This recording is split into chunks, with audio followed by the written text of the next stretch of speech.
The Right Honourable Winston Peters. Mr Speaker, could I first of all congratulate David Carter for resuming his office as Speaker of this House, also the new Deputy Speaker and the returning and new Assistant Speaker in the person of yourself, and say what a surprise it is that this event has happened. I want to congratulate all the MPs who have been elected to this House, new and old, especially those from New Zealand First. And we are deeply appreciative of the support we received from the electorate in 2014. In an early election campaign deliberately held over the stark, inclement winter months, our campaign clearly connected with the New Zealand public. That's because we argued for a comprehensive set of common sense policies to improve life for all New Zealanders. Now, the National Party, with all its money and untold resources, only managed to grow its vote by 72,000. In contrast, New Zealand First, starved of all the privileges of government incumbency and the millions being thrown behind National and the Moon Party, increased its vote by over 61,000. Had the election been held in November, when it should have been held, and not around the bogus APEC agenda, then we would have done far better. And in this Parliament, as always, we will demand of the government clear and forthright answers to matters of public concern. We'll do our duty and hold the government to account. We are not going to tolerate the kind of obfuscation and straight-out deceit that the government mounted over, for example, the Aurovita scandal. And surely every parliamentarian understands now how Parliament was shortchanged in endeavours to get to the truth in this matter. It was in the heat of the campaign that the Prime Minister was forced to act against one of his ministers, and not the heat of Parliament seeking full disclosure. In short, that is a shame on this Parliament, and it goes to the heart of or lack of substance in our democracy. So we are going to hold the government to account, because this is not a government that truly represents the New Zealand people. Remember, over 800,000 people did not vote. Whilst 1 million voted for the government, another 1 million voted for other parties. And this government is deeply compromised by some very sordid political arrangements. For example, propping up the ACT Party in Epsom. Disgrace. Unbelievable arrangement. Why, we even got more votes in Epsom than they did on the party vote. And then they propped up the United Party here in Wellington and brought back someone who was caught leaking state secrets. Remember what the Prime Minister said? He said, I'd like to believe him, but I can't. Well, what's changed now? Propped him up, put him back in as a minister. In other words, having absolute contempt for accountability in this Parliament, including ministerial responsibility. And then, to compound that, they organised a fundraiser for the Maori Party at an Auckland men's club, $5,000 a plate, amazing, and said they were just trying to spread democracy. Just trying to spread democracy. And I can tell you this, that the Maori Party will not survive the next election. It showed in this last campaign how damaged they were by this association. And while the new swag of National MPs might pretend to be relaxed across there, we wager that many of them will be having the jitters already. Not because they are new, but because they know how many exited the blue benches for a multitude of reasons in the last 3 years. MPs have been dropping like flies whilst John Key has been at the helm. In the last 3 years, 17 alone. 17 MPs alone. Some jumped, others were nudged, and some were given a big shove with Tea Party-like tactics within their electorate organisations. Like in, for example, the seat Kaikoura. Like to our poor friend, Dr. Hutchinson, one of the finest doctors ever visited this house. Tea Party taped all the way out of Parliament. Why? Because there's a certain outcome that's expected of them. What do we do to Andrew? We fired him. Because when you step out of line in New Zealand First and you make statements against the organisation that are totally untrue, we do something about it. That's why we're back. with a huge increase. Now, Mr. Speaker, I just want to say again, 17 alone. The clean-out at the end of the 50th Parliament was delivered by the PM as, quotes, refreshing the team. The media duly reported that he was doing the right thing, that 1/3 of the National Caucus had gone.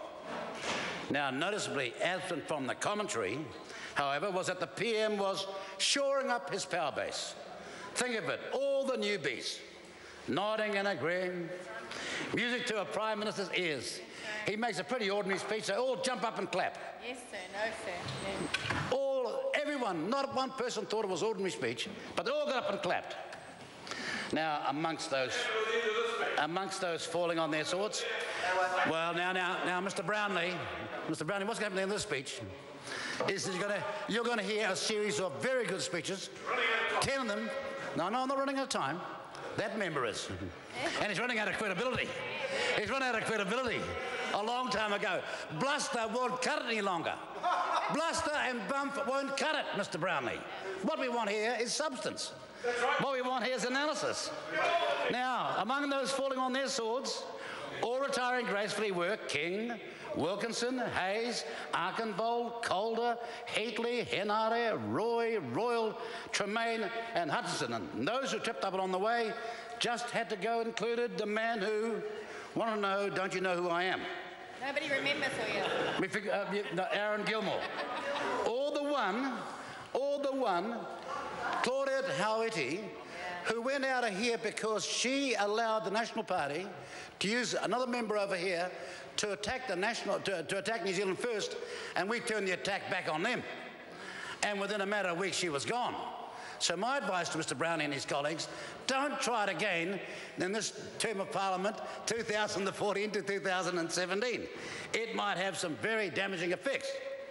Now we have 40 novices in the government ranks, and today we get told they're going to be made deputy chair people of select committees. Amazing. Got any experience? No. Got any ability? No. Not known about yet. But straight away, oh, buckets, have they? Well, when are we going to see some of it? Because I've never seen it in the past. And in fact, I was campaigning in Whangarei, and that member wasn't there. Oh, he knew I was coming, and they couldn't see him for dust and small pebbles. He was gone. No, I wouldn't have set up. Oh, it was a setup. Well, I went all the way from Auckland to go to the Whangarei meeting because the people of Northland were coming out in their droves. That's right. The place was packed. Where was the local National Party candidate? Not there. Not there. Unbelievable. Unbelievable. For goodness sake. Now, if you're going to have deputy chair people like that, then we've got a recipe for a circus at the Select Committee. Now to the speech from the throne we heard today. Quotes, as has been well signalled, the government will put a possible change of New Zealand's flag to a public vote this term. A public vote? What happened to the two referenda? First for an option, and second for the option of going against the existing flag. Well, what happened to the two referenda if you're going to have a vote? Compounding this, a vote. See, a referendum is a vote. A referendum is people's expression.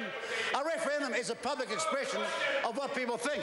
I know Jerry's going to find it very difficult getting his head around this concept about expanded democracy. I know Jerry's going to find that very difficult, but it is two referenda that the Prime Minister promised. Now, compounding this confusion is the fact that this government, in its needless compromise with the Maori Party, has already admitted a second flag, Hone's flag. Has everybody forgotten that? Well, Hone might have been gone, but the flag's not. The so-called Maori flag, which flies on the Auckland Harbour Bridge and government buildings on Waitangi and national days. This flag was the result of Hone, at the taxpayer's expense, holding 21 hui around the country, at which the total attendance of Maori, those are the indigenous people, the total attendance of Maori was less than 1,000. No, not my people. Less than 1,000. Maori supporters of New Zealand First are legion. Legion. In fact, we got far more votes than the Maori Party got.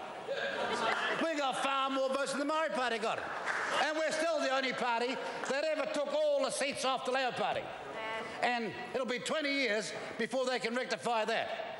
So be very careful of that new member. I'm pleased to see her here. Congratulations. But don't be led up the garden path. The smartest thing she did the other day was to vote for New Zealand First member.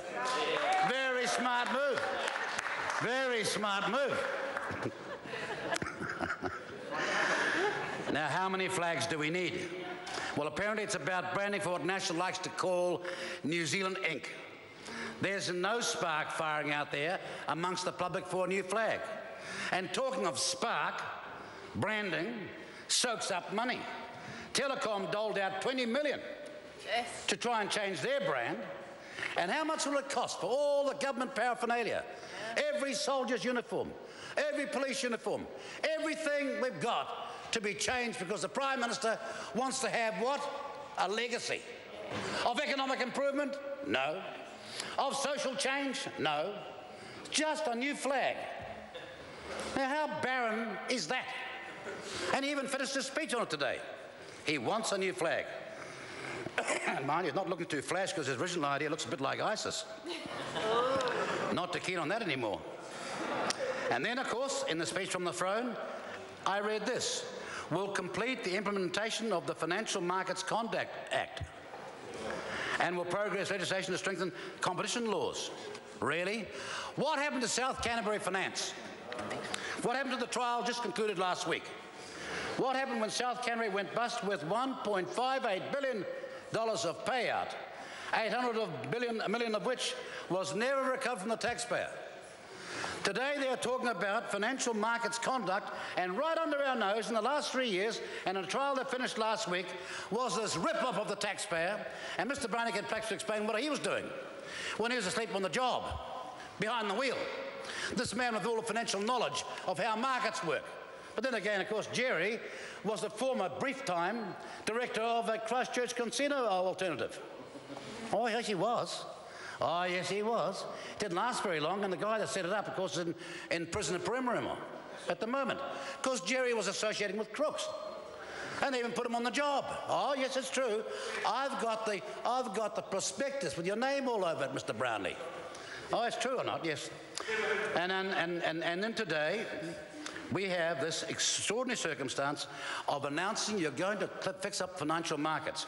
Right under our nose, people are screaming out, what happened to the Treasury Secretary who should have been in front of the court at the time? The man to whom the proposal was put. And whilst we're at it, what was Bill English doing? Or that genius from Merrill Lynch, the Prime Minister. How did we get ripped off for 800 million?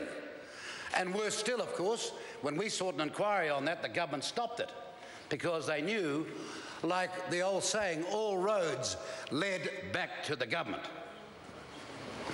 It's going to be a long 3 years unless the government can be persuaded to lead in the interests of all of our people. We waited throughout the election, indeed today, to hear of a vision, a plan, an idea to restore our country's former economic and social greatness. And we recall just what happened back in July of 1984, the change of government. Now, the new wet behind the ears member for Epsom might think it's funny, but he's only there because somebody else pulled down their hoardings to give him a chance. Exactly. Where is the man's integrity? How can you possibly be talking about negotiating with the government when you're a puppet, when you're in their pocket, when they're actually financing the money, finding the money to actually finance your operation here in this parliament? Now, most of us couldn't stand such a consequence. We got two... Oh, no, Jerry could. Jerry could. Oh, I know Jerry could. But none of my colleagues could stand such a fraudulent setup. None of my colleagues could stand such hypocrisy and can't. But I know that member can, because he went on TV and the only thing he made sense about when he went on his advertisements was to say the word hi. And after that, everything was drivel. After that, everything was drivel. In fact, it was most amusing. I almost felt like going on to some of the Epsom meetings myself, because they said it was the biggest joke you've ever seen. Unbelievable that someone could be in Parliament in that way. But no worse than, say, for example, the member for Ohariu. It's just a disgrace that MMP, which is in a very expanded form of democracy, has been allowed to be abused and misused in this way. It's going to be a long 3 years. Now, there's always a lot of talk from the Prime Minister. He reminds me of that fellow in that Moss ad. You know, the guy that comes on and says, I just spray and walk away. I just spray and walk away.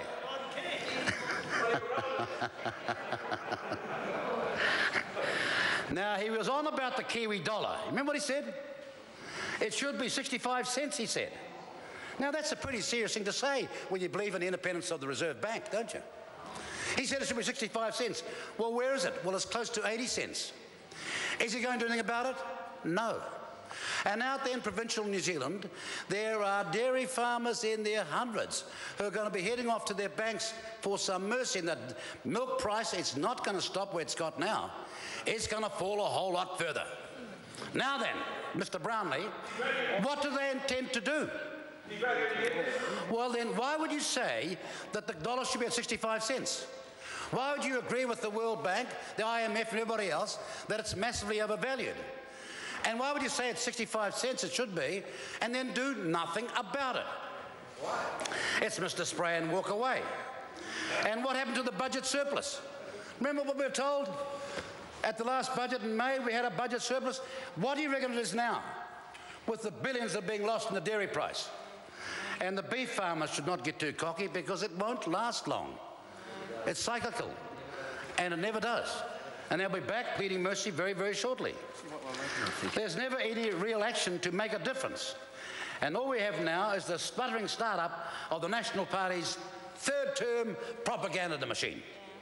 After a glimpse of the agenda released today for public consumption, our first reaction is, well, what's on the secret agenda? Because there was nothing there today. Nothing for scrutiny for us to look at. What's really happening on the 9th floor? Who's plotting what with whom? And something is certainly happening out of sight, because that couldn't have been today what the plan is for the next 3 years. And we need to know what and why and how and when. Let's be clear about what leadership now means in our country. More than any other person in public life, a Prime Minister should set the ethical climate of our politics. Rather than follow the dirty tricks of the wreckers who lurk on the dark fringes of politics, he needs to lead through personal example, a government that protects the rights of all New Zealanders. Unfortunately, the Prime Minister has already revealed that he dealt regularly with a blogger called Whale Blubber, or some phrase like that. This blogger ran a dirty tricks campaign with like-minded National Party members, National Party staff, and a certain minister he no longer calls Hon. What sort of inspirational leadership mixes with people who specialise in character assassination, deception, defamation, and spreading malicious propaganda? Shocking. Obviously, the current leadership does. And someone once said, you can judge people by the company they keep. With this in mind, looking at this 3-year term fills us with foreboding. Why? Because what does this government actually intend to do? In June, before the election, we were not going into a Middle East war. Within days after the election, we now are. Foreign policy is becoming increasingly murky. Sure, there's a safe seat on the UN Security Council, but how can New Zealand help solve world problems if the Prime Minister makes up foreign policy as he goes along? Claimed the last meeting at which Keating was at was not official. Was not official. The only person who thought that was the Prime Minister. Every international correspondent, everybody in Washington did, but the Prime Minister does not. How can there be substance in our democracy if Parliament is used to rubber stamp a decision to go to war? I know it's rubbish. I know what the member said is. I know what his specialty is. I know rubbish is his specialty. But let me say this, if it's good enough for the British, and it's good enough for the Canadians to trust their Parliament, why won't the government trust this Parliament? What insightful things does Jerry Brownie know that the rest of us don't? Nothing. I mean, you've got to spend more time on a woodwork. You've got to spend more time on a woodwork lathe to gain an understanding of international affairs than he's currently got. Why won't the member trust Parliament? The British did with a Conservative administration. The Canadians did with a Conservative administration. Why can't the National Party? We're off to war. Oh, yes, we are. How can there be any substance when the Parliament's not trusted? How can there be any depth in our democracy if Parliament is asked to give a blank cheque to law changes on the Security Intelligence Service and the Government Communications Security Bureau? Even before the special votes were counted post-election, the Prime Minister started raising the spectre of people being beheaded. Straight after the election, before the special votes were even counted. Now, these are the tactics of fear. They are used by dictators all over the world. And if people think that that's a harsh comment, then why was this not urgent before the Parliament ended? What did we not know in June that we know now? Well, the answer is nothing new, Mr. Brownlee. So why was the assurance given pre-election by the Prime Minister that we weren't going to the Middle East? New Zealanders do not want a state run by the Secret Service. New Zealanders do not want the lousy excuse that if you're not doing anything wrong, you've got nothing to worry about. What sort of democracy and system of laws puts that sort of argument up? At the National Party. You would never have heard Holyoake, even dare say Muldoon even try that trick on. But that's the new National Party. No principles. Power at any price. Power for power's sake. But when it comes to the substance of the quality of the democracy they live in, they don't give a damn. Now take, for example, the Trans-Pacific Partnership Agreement. Why would we trust international corporates with this country's sovereignty or indeed the rights of Parliament? And why are congressmen in the United States entitled to know the terms, but people in New Zealand not? Why are members of Parliament in this country shut out? Indeed, why is most of the cabinet shut out? So that a little cabal within the government is out there negotiating on behalf of this country, deeming that they have the power to tie up governments for decades against the rights of New Zealand's Parliament to examine whether they're right or wrong, the interests of New Zealand people before such agreements are signed. And to say you're going to bring it back to Parliament after you've signed the document off and Parliament rubber stamp it with people like Mr. Seales from Epsom is hardly any assurance at all. Is Peter Dunn going to make a stance for democracy? Of course not. Is the Maori Party going to step up and say, this is not acceptable? Because the people who will be hammered worst are the Maori, at the bottom of the economic and social heap.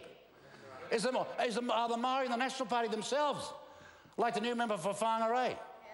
All those other ones that recently discovered their heritage just the other day. They recently discovered their heritage just the other day. Oh, yes, I've known that. I read about those fellow members in that government who did that. They came here not even knowing who their iwi was and went on a long genealogical search to try and give themselves credibility. Now he's the head of the Maori Party now. I congratulate him for winning. I'm glad he won. I'm glad he won because his opponent was even worse. His opponent was even more radical. I was glad he won.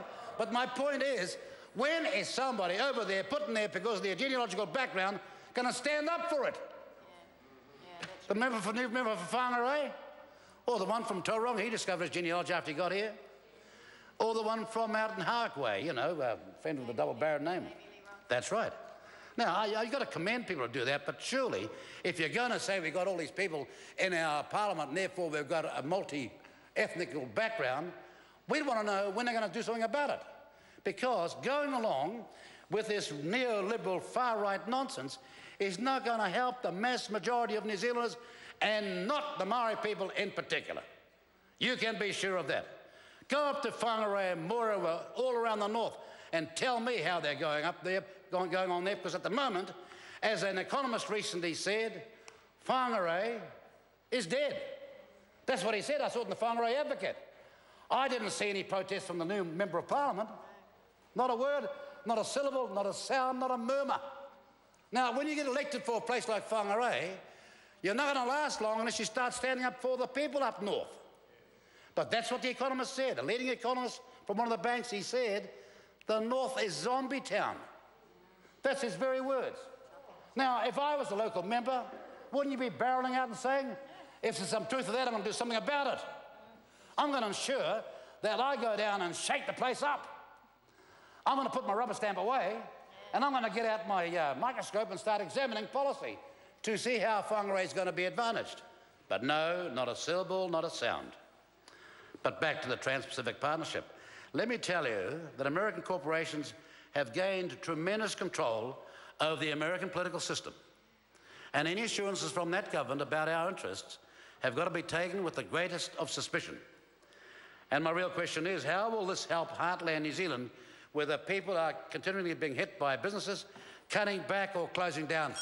Go down Port Road, Whangarei, or Wanganui, or all around Hawke's Bay or Gisborne, and see how many businesses are closing down and how little prospects there lie now for provincial New Zealand. It used to be and will be again the powerhouse of this economy, but not with the policies this government has been pursuing for the last 30 years. And remember this, when they started these policies, they said there'd be so many jobs, wouldn't have enough people. So many jobs, wouldn't have enough people. Well, just today we found out that we've hit new record levels of immigration, 45,000 over the last 12 months. Where they're going to? Auckland. And Auckland's got no chance now of solving its infrastructural problems, or its housing crisis, or anything else. But meanwhile, the good people of Whangarei and Invercargill are going to pay with higher deposits and higher interest rates 4 increases this year. So I want to hear from these new members over there, what are they going to do the next 3 years? Because you're not here just to keep the seat warm. That is a very fateful future, if that is what you prospect for yourselves, because in the last 3 years, 17 went down that way. My advice to you, ladies and gentlemen, is not to waste your time here. When you go to caucus, keep your ears open. Ask a few questions. Not where's Bellamy's, but where's it all taking us as a country? Now, we learned back home after the election that we've got a housing crisis.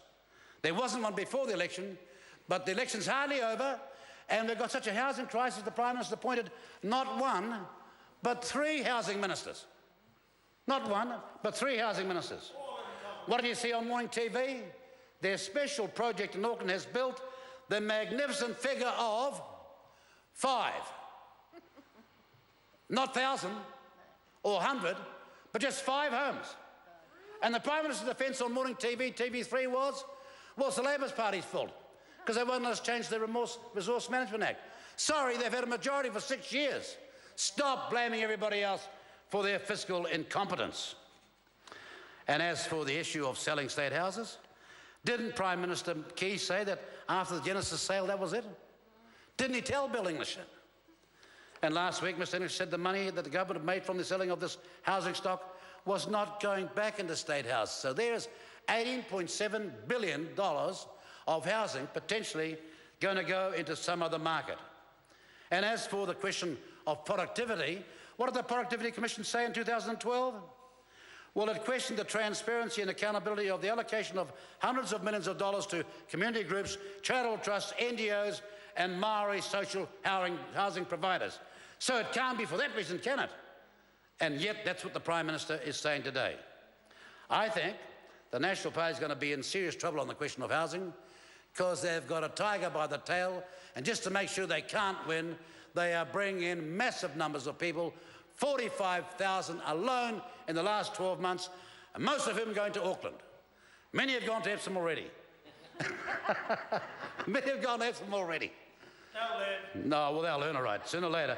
Well, there's going to be a house bubble that's going to burst, and when that happens, there'll be an amazing, amazing change in how voters think. Mr. Speaker, congratulations yourself, brother, for your position, and our assurance that whenever we can be cooperative, we will be. That we will be here to be proposing and opposing, proposing bad ideas and opposing and supporting good ideas. But New Zealand First is on the cusp of something great. We know, after the last campaign, that in 2017, we intend to be utterly ready in every respect. We know that if we'd have had greater resources and it hadn't been in the wintertime, we'd have done so much better.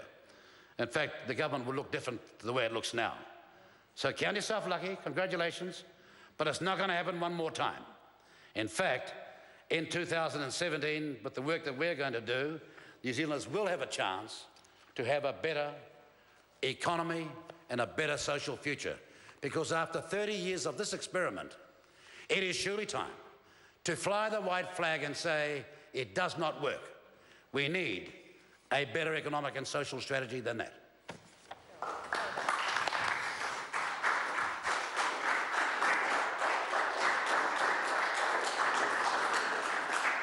The Honourable Te Urura Flavel. Tēnā koe, Mr Speaker. Firstly, can I say congratulations on